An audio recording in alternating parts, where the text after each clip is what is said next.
Now the author rahimahullah is going to go on to talk about faslun fil awqat, to talk about issues related to prayer, and this is the first chapter in Akhdari in regards to prayer, and the tradition of the scholars in the Maliki Madhab was to start the chapter of prayer with describing the prayer time, since prayer does not become obligatory until the prayer timing is in. Importantly, it is important to understand that in terms of performing your prayer in its time, there are two different prayer timings. One we call waqtul Mukhtar, and the second one we call waqtul Dururi. The meaning of waqtul Mukhtar is the time in which a person is obligated to pray in unless he has an excuse. So al-waqtul Mukhtar is the time in which a person is obligated to pray unless he has an excuse. Then we have something called waqtul Dururi. Waqtul Dururi is the time in which a person is obligated to pray in. A time in which a person who has an excuse is allowed to pray in. So in general, for every prayer we have something called waqtul Mukhtar and waqtul Dururi. Waqtul Mukhtar comes first, and then after waqtul Mukhtar goes out, we have something called waqtul Dururi. So once the prayer time comes in, then it is obviously obligatory for a person to pray during the preferred time, which is the Mukhtar. But for example, let's say a person happened to be sleeping when the prayer time came in, or they were menstruating when their prayer time came in, or they were fainted when the prayer time came in, until the Mukhtar went out, then the Dururi time were to come in, then we say these people who had a valid excuse, such as the people that we mentioned, they do not take a sin for praying during the Dururi time. Contrary to a person who did not have a valid excuse according to the Sharia, and he delayed his prayer from the Mukhtar time to the time of Dururi. So also another important point to understand here, whether you pray in waqtul Mukhtar or waqtul Dururi, you prayed on time, meaning you prayed while the prayer time, the performing time of prayer still existed. The difference between al-Mukhtar is the time in which a person who does not have an excuse, he must perform his prayer in that time. Whereas waqtul Dururi is the time that a person who has a valid excuse according to the Sharia, which are already mentioned in the books, and we gave a few examples previously, then if these people were to pray during the Dururi time, then they will not take a sin. So to wrap it up with something a bit more, in a little more detail, praying in everybody is obligated to pray during the Mukhtar time, unless they have a valid excuse according to the Sharia to pray it during waqtul Dururi. So Al-Akhdari starts by saying Al-Waqtul Mukhtar lil-Dhuhri min zawal al-shamsi ila al-akhir al-qamati. The first prayer that we're going to talk about is Dhuhr and Asr. So first he says that the Mukhtar timing for Dhuhr starts from the time that the sun min zawal al-shams, and zawal al-shams is a phrase to use the afternoon. During the afternoon when the sun is at its peak, min zawal al-shams is when the sun is at its peak until the shadow of an object becomes the length of the object. So the waqtul Mukhtar comes when the sun is at its peak, which is usually the hottest part of the day. So in most cases, if you were to take an object and stand it up during the waqt of the zawal, you'll see a little shadow. And then as the time goes by more and more in the afternoon, you'll see that the shadow will start to extend. once the shadow extends the length of its object, then the waqt al-mukhtar is finished and the waqt al-dururi time comes in. So we'll discuss the waqt al-dururi time a little later, but now we're talking about the waqt al-mukhtar, and he says al-waqt al-mukhtar lil-dhuhri, the time of mukhtar for dhuhr is min zawal al-shams, is from the time when the sun is at the middle of the sky, which I said is generally the noon hour, ila akhir al-qama, until the shadow of an object is the length of its object. And then he goes on and he says wal mukhtaru lil asri min al-qamati ila al-isfirar. And then he says the mukhtar of asr starts when the shadow of an object is the length of its object. So that means as soon as the waqt al-mukhtar for dhuhr comes out, then the waqt al-mukhtar for asr comes in, meaning the prayer time for asr comes in. So al-mukhtar for asr, once the shadow of the object becomes its length, then that the time of mukhtar has come in, and he says that the waqt al-mukhtar for asr extends all the way ila al-isfirar. Isfirar means generally when the sun becomes yellow, and that occurs when the shadow of an object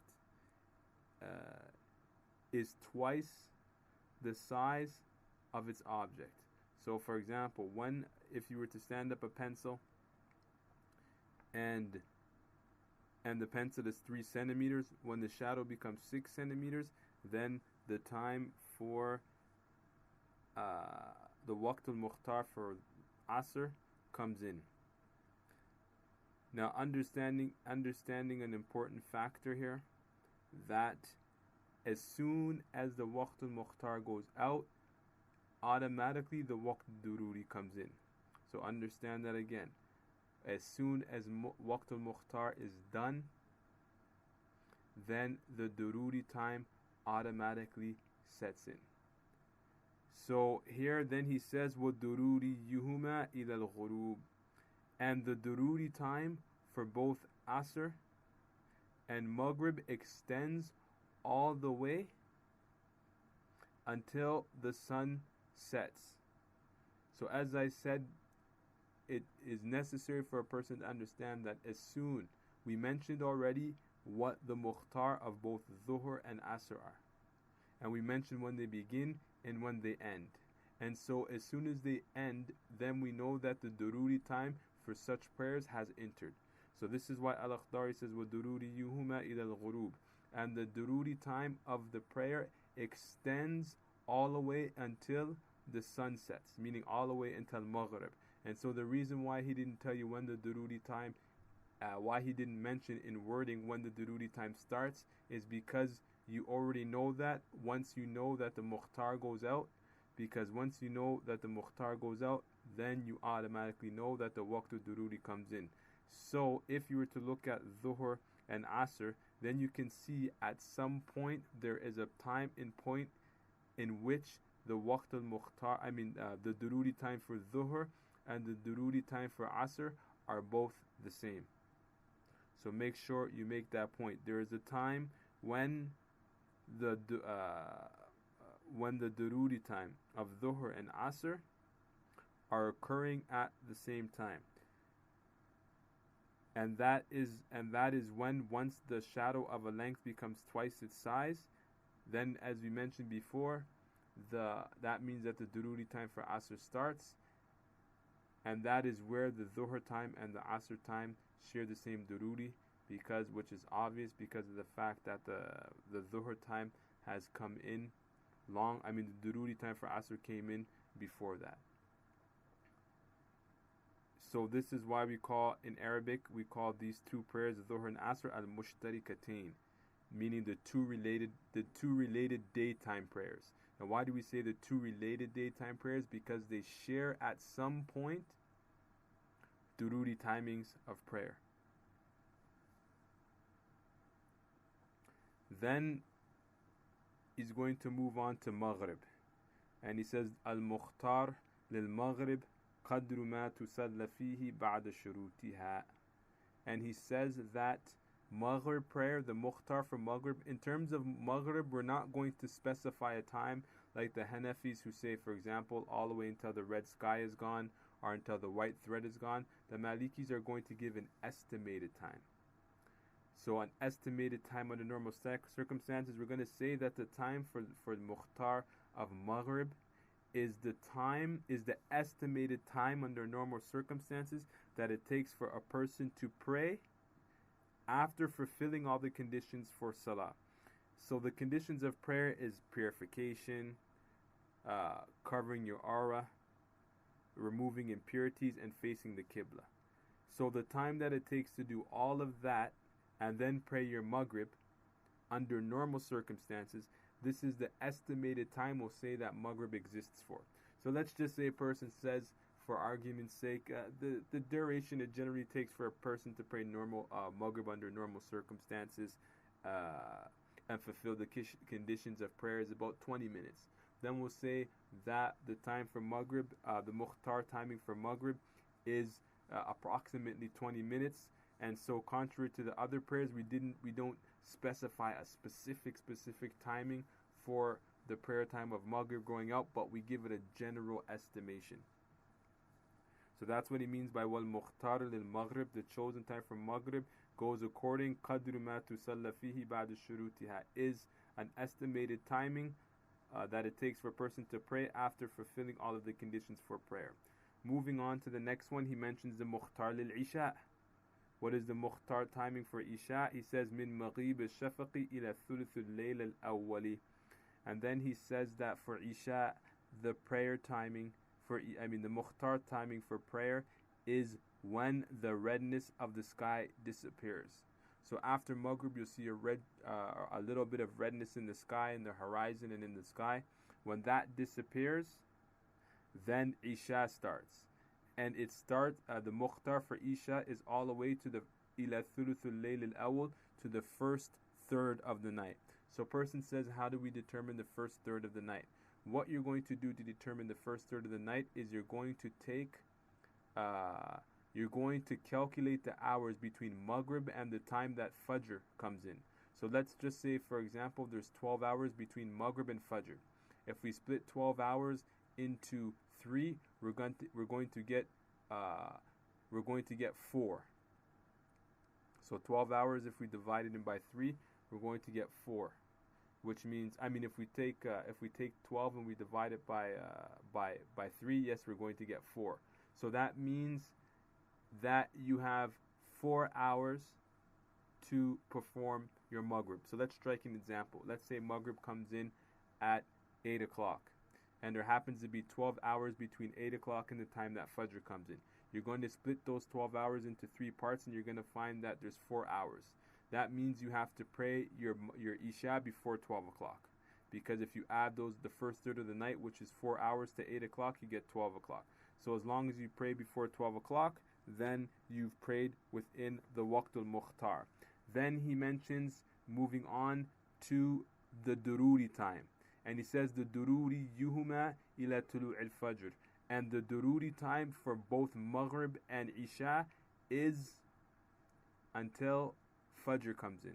Tulu' al-Fajr, until the time for Fajr comes in, then the time for the Dururi time of Maghrib and Isha exists until the Dururi time. So know from here that Maghrib and Isha are also mushtarikatain. We call them the 2 associated night prayers. And just like Dhuhr and Asr, we call them the 2 associated night prayers because of the fact that at some point they share the Dururi timings. And then after that we have wal mukhtar lis subh. The Mukhtar for the prayer for the Fajr, for the Subh prayer is wal mukhtar lis subh min al fajr ila al isfar al a'la. We say that the timing of Fajr exists, the time for the Subh prayer exists once the Tulu' al-Fajr, the time of Fajr comes in, up until al-Isfar al-A'la. What do we mean by Isfar al-A'la? Until the whole sky becomes a little clear. What do we mean by it becomes a little clear? That if you look as soon as Fajr comes in, it's dark. And once Fajr starts to move on a bit more, you see that there's a lightness in the sky. And to determine what that means, the scholars in the time said that obviously in times when there was no electricity, al-isfar is the time that if you were sitting across from somebody, you could see their face, right? But if a person wants to be a little more specific, just look at the sky, because when Fajr comes in, as soon as Fajr comes in, only one side of the sky is a bit lit up, and the lightness of the sky has not spread across the rest of the sky. As soon as that lightness spreads across the light of the once that light spreads across all of the sky, then we say that the the Waqtul Mukhtar has gone out, and the Waqtul Dururi time has set in. And as he mentions here, وَدُرُورِيُّهُ إِلَى طُلُوعِ الشَّمْسِ, and the Dururi time exists all the way until the sun rises. And what do we mean by sun rises? As soon as a tip of the sun reaches the horizon, then the timing of the prayer has the time of Dururi exists. Now, as we mentioned before, we know that Waqtul Mukhtar and Waqtul Dururi, all their timings, if you pray within the Waqtul Mukhtar or Dururi, the prayer time still exists, right? But anything after the Dururi time is going to be considered qada. So if you pray after the Dururi time, you have to have the niyyah that you're making qada. And that's why Al-Akhdari says, وَالْقَضَاءُ فِي جَمِيعِ مَا وَرَاءَ ذَلِكَ, meaning that, and everything after that, meaning in everything after the Waqt al-Dururi is considered qada. Then it's considered a makeup prayer. يعني وَالْقَضَاءُ فِي جَمِيعِ مَا وَرَاءَ ذَلِكَ, everything that is behind or after the Waqt al-Dururi is called qada, makeup prayer. And then Al-Akhdari mentions another essential point by saying, وَمَنْ أَخَّرَ الصَّلَاةَ حَتَّى خَرَجَ وَقْتُهَا فَعَلَيْهِ ذَنْبٌ عَظِيمٌ. Whoever delays his prayer until the time goes out, and what he means here is Waqtul Mukhtar, meaning if a person who does not have an excuse delays his prayer to the time of Mukhtar, for example, the person who doesn't have an excuse and delays his Isha to the second third of the night, for example, then he does a great sin, ذَنْبٌ عَظِيمٌ. Or we can say another issue, a person who delays his prayer until it becomes makeup. So for example, a person prayed outside of Dururi, then Dhambun Azim, also he takes a great sin for doing that. And Al-Akhdari says here, إِلَّا أَن يَكُونَ نَاسِيًا أَوْ نَائِمًا, except if that person forgot or the person was sleeping, because according to the Sharia, a person, يعني قلم رفع من الثلاثة, there are people in which are not responsible for the Sharia under certain circumstances because their aql is not present, because their intelligence or their rightful mind is not present. That is like a person who forgot that he didn't pray, or a person who was sleeping.